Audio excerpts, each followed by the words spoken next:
Hi, I'm Jennifer. My topic of documentary video is about tutoring. First, I want to talk about why I choose tutoring as my topic. Because according to some statistic from Human Resources website, it said over 35% of college students in Taiwan choose tutoring as their part-time job. So I think college students are willing to apply for tutoring because the pay are higher than other part-time job. A lot of my friends and students in NCCU also choose tutoring as their part-time job. So I think tutor is a topic worthy discussing. So I want to say about my outline of this video first. I have an interview with 3 of my friends, and all of them have teaching experience, and they are be a tutor right now or they be a tutor before.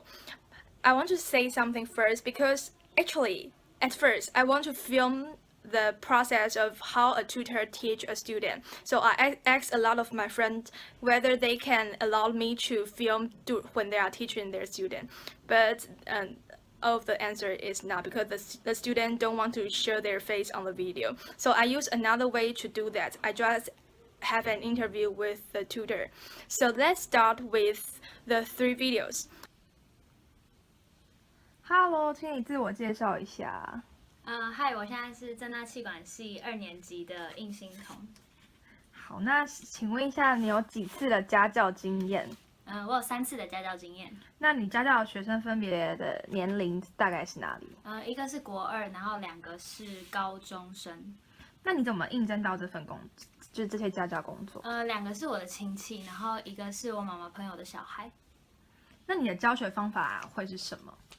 我的教学方法的话，会依照每一个学生的不同，然后所以会有不一样的教学方法。不过整体来说的话，课前的话，我的预备通常都是会以他们现在所学的部分为我的内容，然后再去从里面挑出我想要特别教他们的东西，然后来预备这样子。然后在教学中间的话，我一开始的时候，我都只会先提到一些大纲的部分，就是先提那个观念，然后再用题目去带他们做复习。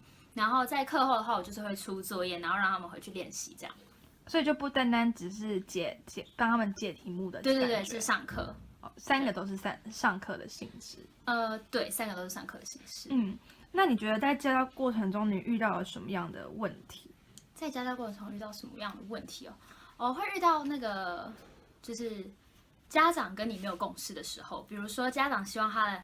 那你觉得依你的个人经验啊，一个好的家教老师的特质大概有哪些？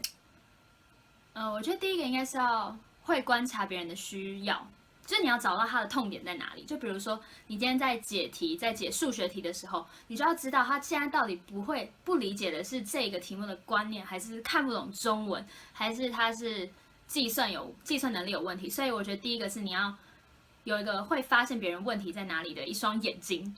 然后再来的话就是，还要有什么特色？要有耐心。对，就是讲过一遍还要再讲一遍，因为他们一定会一直忘记。然后再来就是，我觉得你要有好的表达能力，就是你一个题目你不能够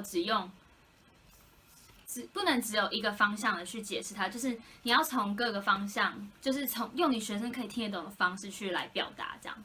对，所以大概是这样。好，大家好，我是政大工行2年级的叶明业。好，嗨，叶明业。然后我们要请问你的第一个问题是，请问你有几次的家教经验？我只有1次的家教经验。那你家教的对象是？我的家教对象是我的表弟。你的表弟。那你为什么会得知这个家教的讯息？因为我那时候刚好学测考完，然后上了大学之后那时候就比较闲，然后后来发现姑姑的儿子就是我表弟需要一些英文上的协助。那你带他的方式是什么？因为英文的部分，我那时候就觉得应该是要先理解课本上的东西，所以我会先带着他一起把课本上的英文的句子跟单字先念过一遍，然后接下来就是慢慢的加深一些，像是我会请他多看一些英文的杂志跟英文的单字书。对，就是大概利用就是渐进式的方法去教导他。你一个礼拜教他几天啊？一个礼拜教他一天，就是每个礼拜一周就是每个礼拜天，然后3个小时的课你觉得这样程。够？以一个大学生而言，要成为一位好的家教有什么要素？我觉得不论是教国中或高中，都要非常清楚自己教导的那个科目到底是就是在学什么东西，就是可能要不能说可能我们现在是大学生，那你教的是国中的英文的话，你就认为没有关系，我什么都不用做准备就去教孩子。我觉得应该要就是非常清楚。就是可能他们的教材的部分，那甚至是要了解到说这个单元在教什么样的时态，或者是教什么样的一个单字，然后对孩子来说是一个比较困难的部分。所以我觉得不能因为自己的学历可能很高，然后教导比较像低学历，像国中的英文的话，或者是这样就认为我什么都不用准备就可以直接去教了。所以我认为觉得应该还是要补足自己的一些知识。好。Hi, please introduce yourself first. Hi, I'm a sophomore of the Department of Law. And the first question today is how many teaching experience do you have? I have only one teaching experience. How old is your student? She's a junior high school student. And how do you apply for this job? Because she is my cousin, so my aunt asked me to help her. What is your teaching method? What I mainly do is to solve the questions she encounters on her workbook. And what do you think the pros and cons of being a tutor? The pros of tutoring is that it can help building a better way of communication. Tutoring is different from other part-time job since I think it is a safer job for a student. Okay. And what kind of difficulties do you encounter when you teach your student? I think the most difficult thing of tutoring is how to make the student understand the concept or the idea of the question. And why do you choose tutor as your part-time job? The reason I choose to be a tutor is that the student is my cousin, so I think I have the responsibility to help her. And being a tutor can support my daily expense. Okay. And according to your experiences, what kind of features do a good tutor have to have? Okay, I think this job really needs the ability to express, and being patient is one of the important ability. After doing some research and have an interview with my friend, I conclude that there are 3 efficient ways to apply for a tutoring job. The first one is human resources website, because a lot of parents and adults will post their message about tutoring on their website, and the human resource website can match you with the student to teach. There are like more than 1,000 cases on the website for you to choose. You just write a cover letter or some basic information about yourself, and there are a lot of chance for you to be a tutor. But you have to pay some money for the human resource website, so some students don't like it because you have to pay money. The second one is NCCU student Facebook group. NCCU student Facebook group, some students will post their message about tutoring, like they don't want to be a tutor anymore, so they will pass the chance to other students in NCCU. And there will be more than 5 tutoring messages on the website in 2 weeks.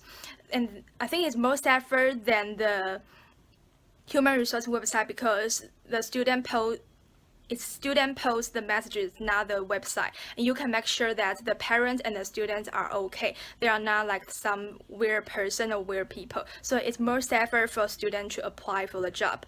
But on the other hand, many students want to apply for a tutoring job, so you will have a lot of competitors for you. The third one is the most quickly way and the most efficient way, but it's also the most difficult one. Is you can find your tutor job through the networking. Like if you have some relative or your mother's friend or your mother's friend's daughter or your mother's colleague's daughters, you can simply easily to get a tutoring job from your relative or from your efficient networking.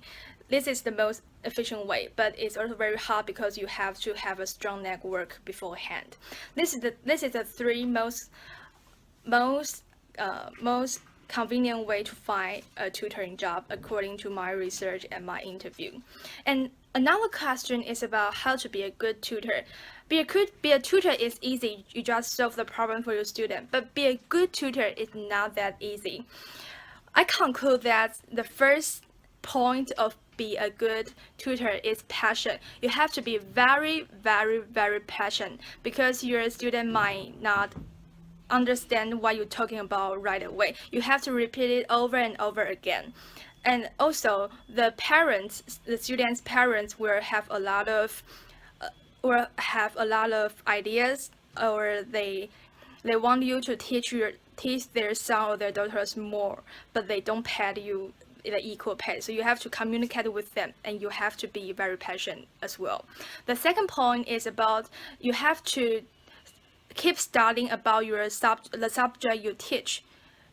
Some of the students will think, oh, I'm a college student, so I don't have to read or to do more research on like English grammar or English vocabulary because I already know them.